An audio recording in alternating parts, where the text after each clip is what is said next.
Bonjour à tous, je vous retrouve aujourd'hui pour la vidéo de la nouvelle lune du mois de juillet. Ça fait un petit moment que je vous avais pas parlé.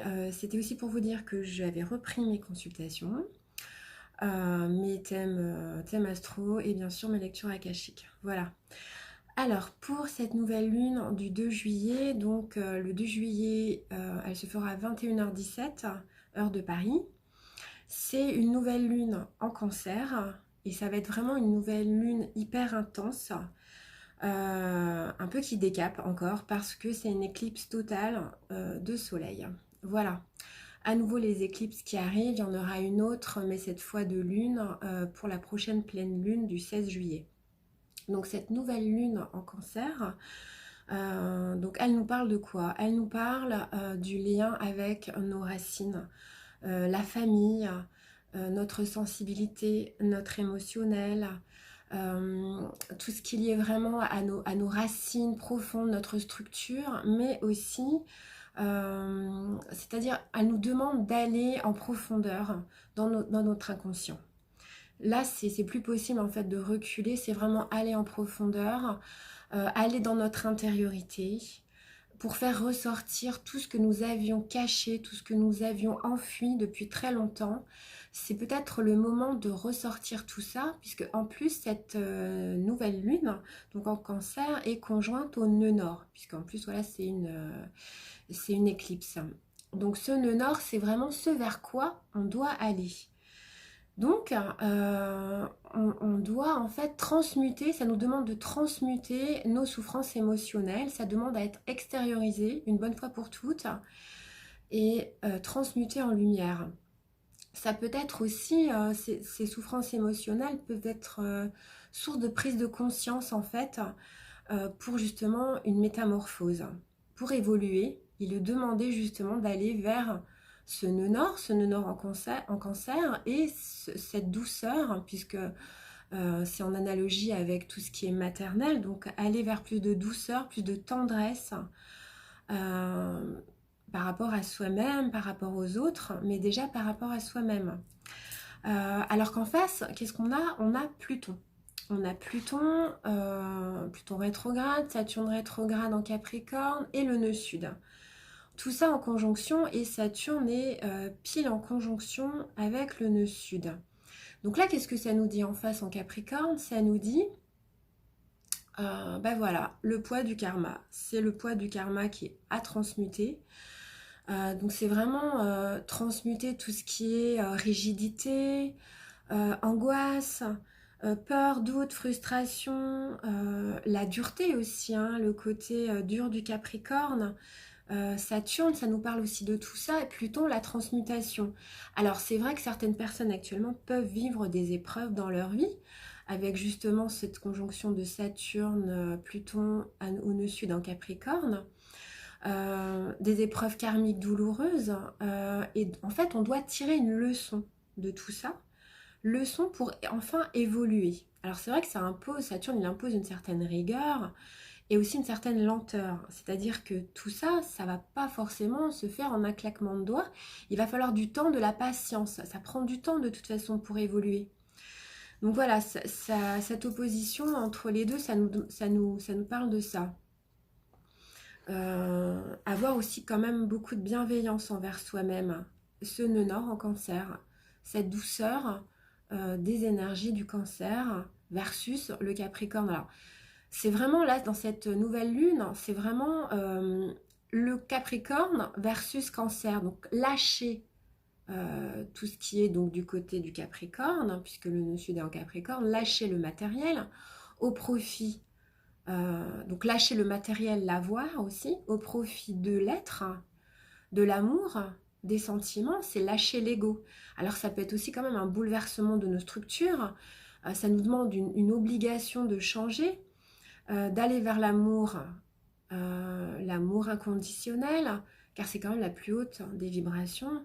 Et c'est pas, voilà, c'est lâcher les possessions matérielles, les biens matériels, et en face, c'est aller vers cet amour inconditionnel.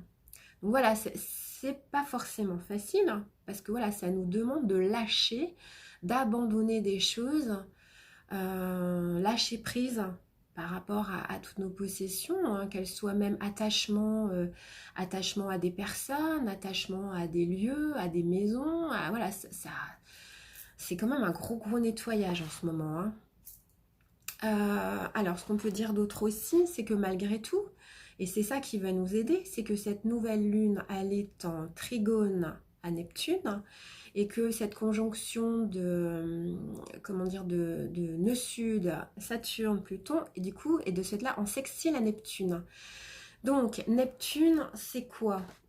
C'est donc on a l'aide de notre intuition, bien sûr, se reconnecter à notre intuition, se reconnecter à notre âme, à notre inspiration. On peut demander de l'aide à nos guides. C'est vraiment notre spiritualité qui va nous aider. C'est notre élévation spirituelle, c'est notre connexion à d'autres plans qui va nous aider en fait à lâcher tout ce qui est possession et aller vers cet amour inconditionnel. Et aussi, cette nouvelle lune est reliée en sextile à Uranus, donc le changement. Le changement vers quoi on doit aller, Uranus, de toute façon, il amène, il impose, il est en plus en taureau, il impose ce changement nécessaire, cette refonte de nos valeurs. Voilà, quelles sont nos réelles valeurs, ce vers quoi on tend aujourd'hui. Alors, aller vers le nouveau, qu'est-ce qu'on va choisir? Aller vers le nouveau ou garder ou rester dans l'ancien? Uranus, quand même, impose un profond changement. Alors c'est vrai que ça peut apporter quand même une crise, hein, une crise existentielle, puisque voilà, il y a quand même un gros bouleversement actuellement dans nos vies. Dans cette nouvelle lune, nous avons aussi Mars qui est conjoint à Neptune, à Mercure, excusez-moi, à Mercure donc en Lion, en carré à Uranus. Donc on a quand même, on peut allier la réflexion à l'action. Mais attention à ne pas réaliser ça dans une impulsivité, puisqu'il y a un carré Uranus, dans la violence, dans vraiment trop d'action, mais d'action qui ne va pas être réfléchie. Il faut quand même réfléchir à ce qu'on va faire. En sachant qu'en plus, Mercure va être rétrograde à partir du 8 juillet. Et là, forcément, ça nous demande de nous intérioriser, de bien réfléchir, parce qu'en plus, la communication ne sera pas forcément la plus facile à ce moment-là. Alors aussi, toujours ce carré de Jupiter-Neptune, donc attention à ne pas être dans l'illusion, justement, trop d'exaltation, trop de partir un petit peu dans des choses qui sont pas bien ancrées, de partir un petit peu trop haut aussi. Voilà, garder quand même les pieds sur terre, un bon ancrage, ne pas être dans la démesure. Voilà, faire les choses posément. D'autant plus que Saturne, Pluton, Jupiter, Neptune, toutes ces planètes-là sont rétrogrades. C'est l'été aussi, ça peut quand même chambouler, mais prenez le temps de vous recentrer sur vous-même, de vous reposer, d'aller dans cette douceur du cancer actuellement, et du repos aussi, tout ce qui est cocoon, je sais pas, faites-vous du bien avec des massages, des huiles essentielles, voilà, tout ce qui peut vous faire du bien aussi, ça va vraiment permettre de souffler un petit peu. Alors, je voulais aussi vous parler, puisque j'en avais déjà parlé dans des vidéos précédentes, de ce livre-là qui est Les 13 mères originelles de Jamie Sams.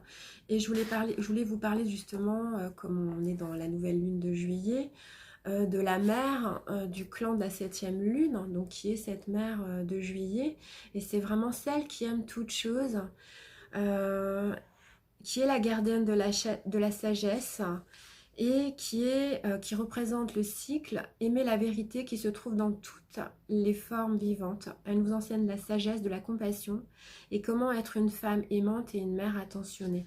Voilà, on est encore aussi dans le féminin sacré.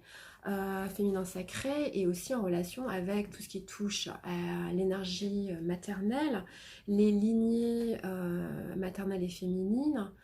Euh, on est aussi dans l'énergie de cette nouvelle lune, hein, et aussi de ce mois de juillet. Donc vraiment celle qui aime toute chose est la gardienne de l'amour inconditionnel et qui est reliée au grand-père soleil. Comme la lumière du grand-père qui brille sur toute chose sans retenir sa chaleur, ni le soutien qu'il donne à la vie, cette mère du clan aime tous ses enfants de la même façon. Et c'est vraiment utiliser la forme de l'amour inconditionnel pour nous montrer qu'elle ne juge pas nos comportements. Donc voilà, cette bienveillance envers soi-même, cette douceur, cette compassion. On est dans cette énergie-là d'amour pour ce mois de juillet, avec cette nouvelle lune qui commence malgré cette éclipse et cette intensité, privilégier la douceur.